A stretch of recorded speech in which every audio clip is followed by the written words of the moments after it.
My name is Michael, and I work as a photographer in an old print shop on the outskirts of the city.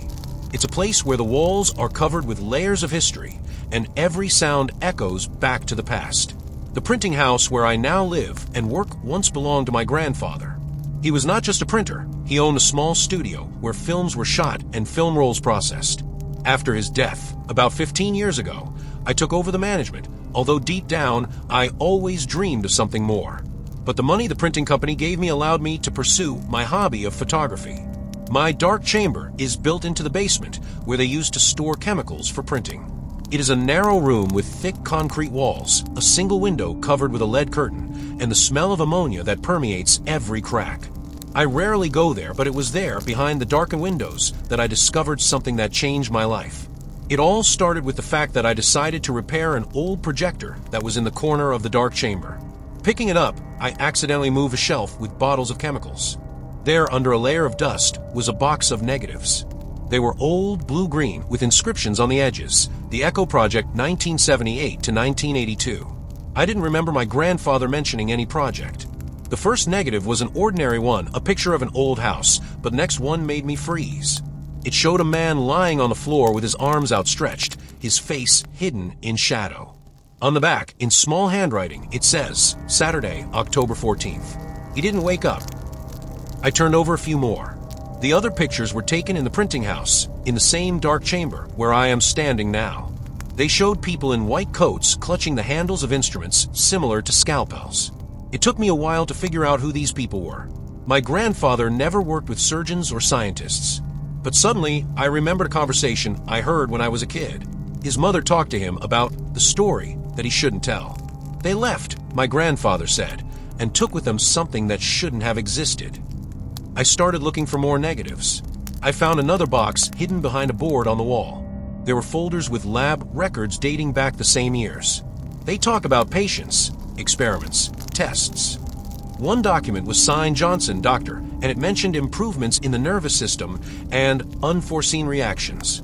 Something's not right here. I couldn't stop myself. Every evening after work, I turned on the red lights in the dark chamber and developed the negatives. One day, as I was unwrapping the film, I saw a picture of my grandfather. He was standing in a corner, smiling, and in front of him was a man in a white lab coat holding something that looked like a syringe. On the back was written, Saturday, October 14th. Everything is according to plan. This is dated on the same day as the first picture. I felt a chill run down my spine. That same evening, I started searching the internet. Maybe there were missing people in the city in the late 70s. I found only one case. In 1978, a worker died in a printing plant, fell down the stairs. But the notes were talking about something else. Then the voices started. The first time I heard them was in the darkroom. Quiet whispering, as if someone was standing outside the door. I thought they were thoughts, but then the voices got louder. They spoke in English, but the phrases were fragmented. He must die. Saturday, the 14th. You must not know. I checked the microphones, the camera, nothing.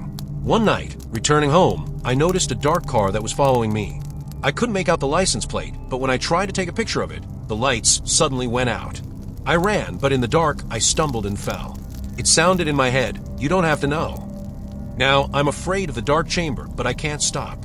Yesterday, I found an old film in the archive, which seems to have been part of the Echo Project. When I tried to view it on the projector, the image began to distort, and then a face appeared on the screen. My face, but with distorted features, as if the skin was tightening.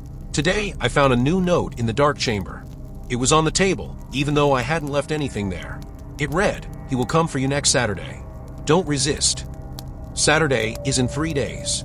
I do not know what is going on, but I'm sure my grandfather didn't just die, he was murdered.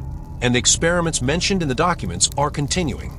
Someone wants me to shut up, but I can't. I have to find out everything. I couldn't sleep. He was sitting on the edge of the bed, staring at his phone, which was blinking like a beacon in the dark. There was no signature on the note, but I knew it wasn't an accident. Someone is watching me. Someone who knows about the Echo Project and wants me to shut up. In the morning, I decided to talk to Alice, a neighbor who lives in the house opposite the printing plant. She often watched me when I was working. Her eyes were always wary, but I didn't think much of it. "Michael."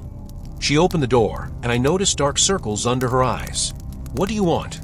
I found some old documents in the basement. Maybe you know something about what happened here in the late 70s? She hesitated, as if weighing her words. Your grandfather worked in the printing house. He was weird. People came here at night. They were whispering, walking around in white coats. I saw them carrying out a stretcher once, but I didn't tell anyone. Who was being carried out? I don't know. But after your grandfather died, everything went quiet. Until you came back. I felt my blood run cold. Do you think it's related to me? You're not the only one digging into the past. She closed the door without saying another word. When I returned to the printing house, I found that the door to the darkroom was ajar. It smelled of ammonia and something rotten inside. There was another note on the table. They are not dead. They're waiting. I took a flashlight and started rummaging through the old drawers. In one of them, I found a battered diary with the initials DD. It must have been my grandfather's. The pages were filled with hurried handwriting. September 23rd, 1978. They came again. They said that the experiments should continue. But I've seen what they're doing. It's not for good. They changed them. Now they're different. October 14th. Today is the last one. He didn't wake up. They threatened me, but I couldn't refuse. Now I'm afraid it's not the end. October 15th. They took the body. They said I should keep quiet. But I can't. Help me. The diary ended on this page. I went outside to get some fresh air. But in the alley, a man in a gray raincoat caught up with me. A voice like through cotton wool. You're looking for something that shouldn't be found. Who are you? Your grandfather was weak. He couldn't destroy everything. And now it's coming for you. He disappeared as quickly as he appeared. Then I decided to tell the police. But when I got to the station, I was met by a detective I'd never seen before. He listened and nodded, but there was a void in his eyes. I don't understand anything, he said. There are no printing houses in this area. And your grandfather, I haven't heard of him. What? You've got the wrong address, sir. He escorted me to the door, and I left, feeling a tickle of fear in my throat. In the evening, I discovered that someone had rearranged the drawers in the dark chamber. Underneath was an old photo of my grandfather standing with a group of people in white coats. I'm in the background, but it couldn't be me. I was too young. I couldn't have been mistaken. This is my face, but with a 10-year difference. Now I understand they are not dead. They were waiting. And now that I've revealed their secret, they want it to be a thing of the past. But I can't. I'm going to the archive tomorrow. I'll find the evidence. Or I'll die trying. The next morning, I went to the city archives. There was silence in the hall. Only the creaking of seats and the rustle of pages disturbed the tense atmosphere. I asked the employee about the materials related to my grandfather's printing house, the Johnson Printing Company. She nodded. Yes, we have old newspapers. There was an accident there in 1978. The worker fell down the stairs. What happened to him? I don't know. The recordings are lost. I started looking through the newspapers. The article about the incident was brief. The employee of the printing house was injured, hospitalized. But the date is October 14th. It's the same as in the recordings. Nothing further. Only one issue in 1982 mentioned that the printing house had passed to the heirs of the owner, but the grandfather's name did not appear. Suddenly, I noticed a small note in the corner of the page. A group of scientists from a university is conducting research in the field of neurology. The ECHO project is aimed at studying. It's important, I exclaimed, but the employee was already on her way to another customer. My phone rang in my pocket. Unidentified number. You won't find the truth anyway, a man's voice said. Leave it alone. I hung up the phone. When I returned to the printing house, I found that the door to the dark chamber was locked with a lock that I had not put in.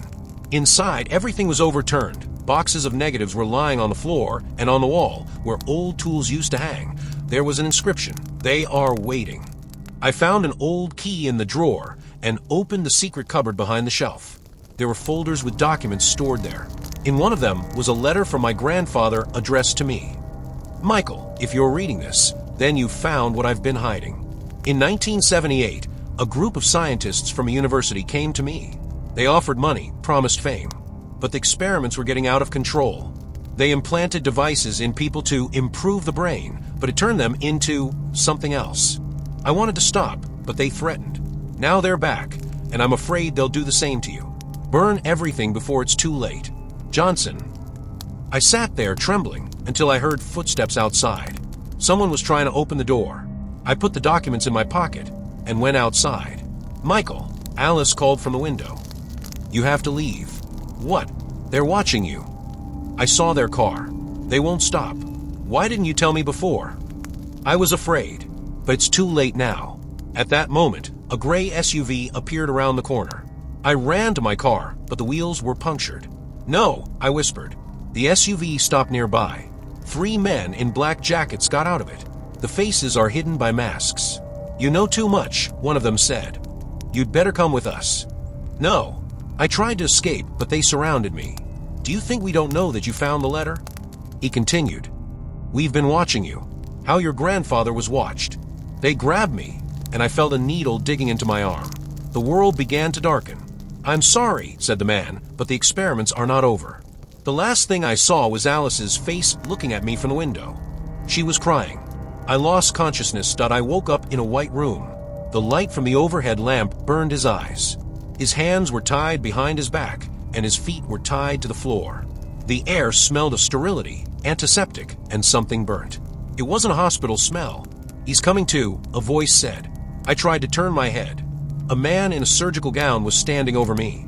His face was hidden by a mask, but his eyes, cold, piercing, looked with interest. "Welcome to the Echo Project," he said.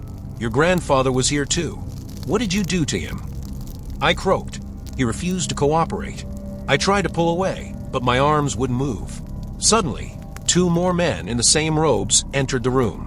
They brought a cart with tools, needles, wires, some transparent containers with liquid. "We need you to help," the man continued. "Your neurons, they're unique. Just like him. You can't. We've already done this with your grandfather. And with others." They started attaching electrodes to my arms and legs. The masked man turned on a device that made a humming sound. "You're not going to die. But after that, you'll be different." I screamed as the current shot through my body. My muscles were twitching, and my head was ringing. Then the pain was replaced by a strange lightness, as if I was flying. "Okay," the man said. "You're ready." They gave me another injection. The world swam. I saw them removing the electrodes, and then nothing. When I woke up again, I was in the dark. Footsteps and voices could be heard somewhere in the distance. I tried to stand up, but my legs wouldn't hold up. Then I crawled until I came across a wall covered with a thick layer of dust. There was an old photo in the corner. It showed my grandfather standing with a group of people in white coats. One of them is the one who talked to me. "Michael." There was a whisper. I turned around. Alice was standing in the doorway. Her face was distorted with fear. "Run," she whispered. "They're watching you even here." "Where am I?" "In the basement of the university. They conducted experiments there. Come on, before they notice." She handed me the key. I got up and followed her. The corridors were endless, and the walls were covered with mysterious symbols. "Are you here too?" I asked. "They did to me what they did to your grandfather. Now I'm just like them, but I don't want to be a part of it." We reached the door leading to the street. But before I went out, I heard voices behind me. "He shouldn't leave," the masked man said. Alice pushed me forward sharply, and I fell out. The door slammed shut. I ran, but there was an echo of her words in my head. "They won't stop. They always find a way to come back." Now I'm wandering around the city, hiding. Sometimes at night, I feel like something is pulling at me from the inside, as if a part of me wants to come back. But I can't. I have to find a way to stop them, or they'll make me the same as my grandfather. I ran until I fell to the pavement. My legs felt weak, and my head was buzzing, as if someone had turned the volume up to maximum. The lights of cars were flashing somewhere in the distance, but I didn't dare go out on the road. He watched the dark alleys where shadows hid footsteps. For 2 days I hid in an abandoned garage outside the city. I couldn't sleep. The fear that they would come kept my eyes closed. In his pocket was the key Alice had given him. She said it was from some kind of safe at the university where the records are kept. But how do I get there? On Tuesday, I ventured into the store to buy food. The saleswoman looked at me suspiciously, but I ignored her. When I came out, I heard a whisper behind my back. "You're not leaving." I turned around, but the street was empty. My heart started pounding like crazy. He rushed to run, but his legs wouldn't obey him. Suddenly, the world swam before my eyes, and I fell to my knees. "What is going on?" I whispered. My head was ringing, like someone had turned on a harsh radio station. Someone was talking, but not my voice. "You have to come back. This is your mission." I closed my eyes. The voice was gone. "Do you hear that too?" I asked aloud. No one answered. Then I realized that the experiments had begun. My brain has changed. That night, I found Alice. She lived in an old house on the outskirts, where the windows were covered with curtains. "You're taking a risk," she said, letting me in. "They're watching every corner. I need a key. And you have to tell me everything." She sat down at the table, and her hands were shaking. "The Echo Project didn't stop with your grandfather. They create a network. People who are connected to each other through devices in the brain. You're part of an experiment. They want you to become part of their family. Why? Control. They can control you like a robot. You will do whatever they say." I felt cold. "And you?" "They did the same thing to me. But I resist. Sometimes I hear their voices. Sometimes not." I took out the key. "Are you sure this is the safe at the university?" "Yes. There are documents there. And a video. You have to find them. And if I get caught, then you'll be just like them." I left in the dark. The university was cordoned off. The uniformed sentries were walking around the courtyard, but I noticed that one of them was the masked man. "You're not coming through," he said as I approached the door. "I need a key," I whispered, "to end this." He chuckled. "You're already a part of us." I grabbed the key and started running. Footsteps could be heard behind him. "Stop. Stop it," he shouted. I flew into the building, flew through the hall where the students were standing, but they didn't turn around. They didn't seem to see me. I found a safe behind a shelf in the archive. The key clicked into the lock. Inside were folders with documents and several old floppy disks. There are photos in one of the folders. They showed people in white coats performing brain surgery. Among them is my grandfather, sitting humbly in an armchair. Another photo showed me, but I was 10 years younger. On the back was written, "Experiment number 12. Success. Ready for implementation." I took the floppy disks and ran outside. "Did you find what you were looking for?" A masked man standing at the exit asked. "Yes," I whispered. He smiled. "Then go." I ran, but the voice sounded in my head again. I ran until I ran out onto the freeway. Cars sped by, but I didn't dare stop any of them. There were floppy disks in his pocket, his last hope. If I don't give them to someone, everything will end up like with my grandfather. The morning was already approaching. I hid in the park, where an old man was sitting on a bench reading a newspaper. "Help me," I whispered to him. "I have proof." He raised his head. His eyes were as empty as a doll's. "You shouldn't talk to strangers," he said. I recoiled. It was one of them. Rushing into the bushes, I heard footsteps behind me. Men in dark jackets surrounded me like a flock of birds. "You're not leaving," one of them said. "You're part of the family." I grabbed a rock and threw it through the window of the nearest house. There was a splash of noise, but they didn't stop. "Come out," the man continued to say, "or we'll find you." I put the floppy disks in my pocket and slowly got up. "Good boy," he nodded.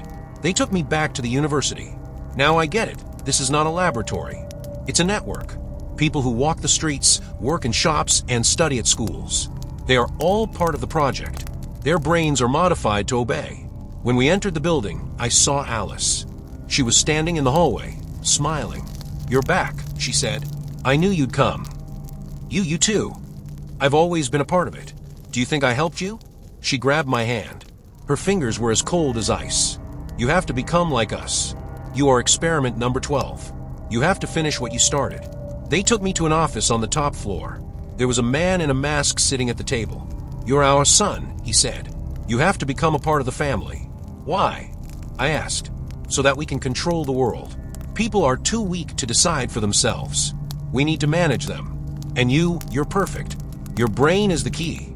I tried to resist, but I didn't have the strength. My head was ringing, like someone had turned on a harsh radio station. "You have to stay. You are a part of us." "No," I shouted. They grabbed me and took me to the basement. There, in a room with white walls, I saw my diary. "And Grandpa's." "You're not alone," Alice said. "Your grandfather resisted too, but we convinced him." "What happened to him?" "He became a part of the family. Now he leads a group in the church. He talks about the new way." I was tied to a chair. There was a syringe in the hands of the masked man. "It doesn't hurt," he said. "You'll just join us." I closed my eyes. I remembered my mother, who died without knowing the truth. I remember my grandfather talking about that story that he shouldn't have told. "I don't want to be a part of your family," I whispered. "You're already a part of us," the man replied. You've always been a part of us." He inserted a needle into a vein. I felt like a cold needle was digging into a vein. His body felt numb, as if someone had filled it with cement. My head began to spin, and a hum began to sound in my ears, gradually turning into words. "Welcome," a voice said, but I couldn't tell whose it was anymore. I tried to scream, but all that came out of my throat was a wheeze. My arms and legs felt heavy, as if I had become part of the chair I was tied to. The vision darkened, but not from fear, as if someone was slowly closing the puff on the lenses of my eyes. "Do you feel it?" the masked man asked, leaning over me. "It doesn't hurt." This is unification. I tried to resist, but my body wouldn't listen. Every muscle, every movement became alien. I saw Alice standing in the corner, her face blurring like an old photograph. She was smiling, and I could see it in her eyes. "It's over now." "No." I tried to shout, but my lips wouldn't move. Suddenly, the world shifted dramatically. I saw myself from the outside, how they untie me from my chair, how they lead me down the corridor, how other people in white coats bow to me as if I have become their equal. I wanted to scream, but I couldn't. My brain seemed to slow down, and my thoughts became alien. "You're one of us now," the masked man said. "You know what to do." I went outside. The sun was shining brightly, but I couldn't feel its warmth. The air smelled of cars and the fear of those who passed by. My gaze swept over the people, and I saw them, those who were already part of the network. They worked in shops, sat in cafes, and studied at the university. Their movements were as steady as robots. Their eyes were empty. I headed for the print shop. Everything was dark inside, but I knew where to go. In the basement, in the dark chamber, I took out an old camera from under the table. He pulled the trigger. The photo was dim, but I knew it was my face. The face that was no longer mine. The next morning, I woke up in my bed in the printing shop. Alice was sitting next to me, her hand on mine. "You're back," she said. "We are all glad." I nodded. Everything hurt inside, but I couldn't remember why. Then I started going to work like I used to. Sometimes I saw people from university. They nodded at me, and I nodded back. Sometimes I went into the darkroom and developed the negatives. They had pictures of the printing plant, the city, the streets, but there were no more notes, voices, or fears. I forgot that I was looking for the truth.